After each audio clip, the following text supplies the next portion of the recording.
सबों को नमस्कार, जोहार। फिर से एक नए वीडियो के साथ आप लोगों के सामने प्रस्तुत हैं। आज जो कहानी है बहुत ही बेहतर कहानी लेकर के आए हैं और इस कहानी से हमें ये सीख मिलती है कि जल्दबाजी में कोई भी डिसीज़न ना लें, जल्दबाजी में कोई भी कदम ना उठाएं जिससे कि हमें जीवन भर उसका भरपाई करना पड़े, या हमें जल्दबाजी में वैसा कोई काम नहीं करना चाहिए जिससे कि हमें बाद में पछतावा हो।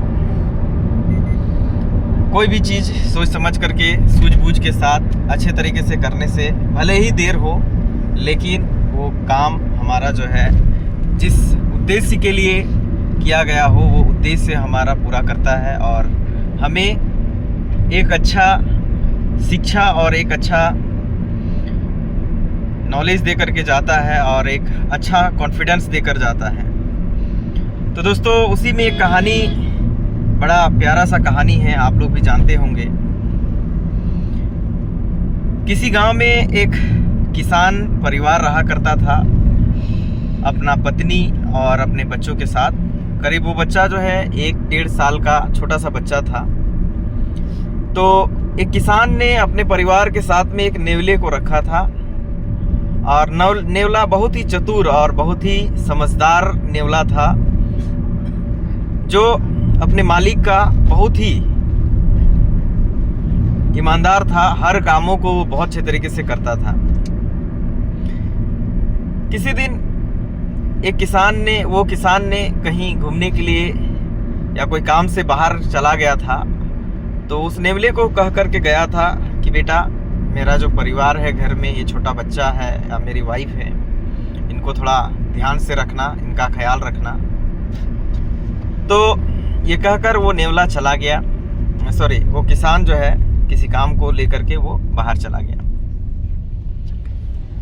तभी उसकी वाइफ जो थी, किसान की पत्नी जो थी, वो अपने बच्चे को दूध पिला करके खाट में सुलाकर वो पानी भरने को चली जाती है। और जैसे देखी कि मालिक की पत्नी जो है बाहर गई है बच्चे को सुलाकर, तो वो नेवला अपना जगह से निकल करके बाहर आया और उस बच्चे के पास जो है साइड में बैठ गया।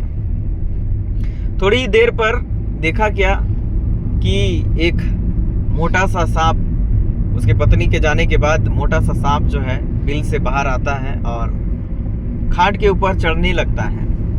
ये चीज़ देखकर नेवला को लगा कहीं मालिक का बच्चा को ये कुछ नुकसान ना पहुंचाए, इसलिए उन्होंने बड़े ही मशक्कत के साथ उस पर प्रहार किया और उस सांप को मार गिरा दिया। जैसे मार गिराया, टुकड़ा टुकड़ा में उसको बांट दिया, पूरा उसका फेस लहू लुहान हो गया।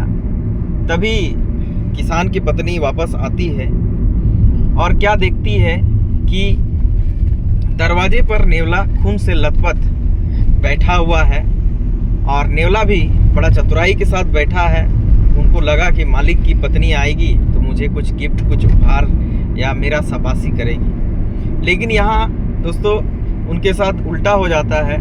मालिक की पत्नी को समझने में देर ना लगा कि ये खून जो है पूरा शरीर से लथपथ है, ये नेवला ने मेरे बच्चे को मार डाला होगा और ये पूरा खून से लथपथ है। तो इतना गुस्सा उस औरत को आया, उस महिला को आया कि उन्होंने जोर से, जो घड़ा है उससे जोर से नेवला को मार दी, मार करके एकदम उसको जो है ख़त्म कर दी।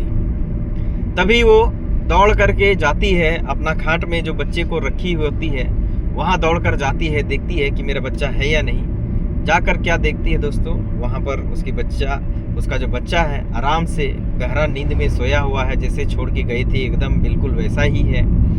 और साइड पे उन क्या देखती है कि टुकड़ा टुकड़ा जो है बटा हुआ सांप जो है, एकदम मोटा सा सांप जो है टुकड़ा टुकड़ा बटा हुआ एकदम मरा पड़ा है। इस दृश्य को देखकर कुछ देर तक शॉक रह गई और अफसोस करने लगी कि ये मैं क्या कर दी। मैंने अपने पति का एक पोसा हुआ जानवर को मैं मार दी और ये जानवर मेरा बच्चे को बचाने के लिए ये पूरा लहूलुहान हो गया था और मैं इसको क्या सोच करके मार दी।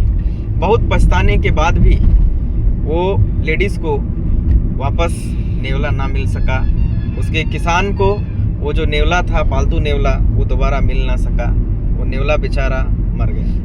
तो दोस्तों इस तरह से हम लोग अपने जीवन में कोई भी काम करते हैं तो कभी कभी हम लोग जो है गलत सोचने लगते हैं और मन में गलत विचार लेकर के चलते हैं, चाहे अपने परिवार को लेकर के, अपने भाइयों को लेके, अपने बहन को लेके, या घर के सदस्यों को लेके, या हम कहीं बिजनेस कर रहे हैं तो अपने कस्टमर को लेकर के, या अपने होलसेलर को लेकर के, या कहीं हम नौकरी कर रहे हैं तो अपने बॉस को लेकर के या अपने स्टाफ को लेकर के हमारे मन में कई सारे गलतफहमी होती है और हम उनको समझने के बजाय, उनको जानने के बजाय हम डिसीज़न ले लेते हैं और ऐसा डिसीज़न ले लेते हैं जिससे कि अगला का तो नुकसान होता ही है, साथ में अपना भी बहुत बड़ा नुकसान होता है। तो दोस्तों इस कहानी से हम लोग इस चीज़ों को सीखते हैं और कोशिश करें कि ऐसा हम ना करें और लोगों को समझे, उनके बातों को समझे, उसके जज्बातों को समझे, उनके काम करने के तरीक़ों को समझे, ताकि हम भी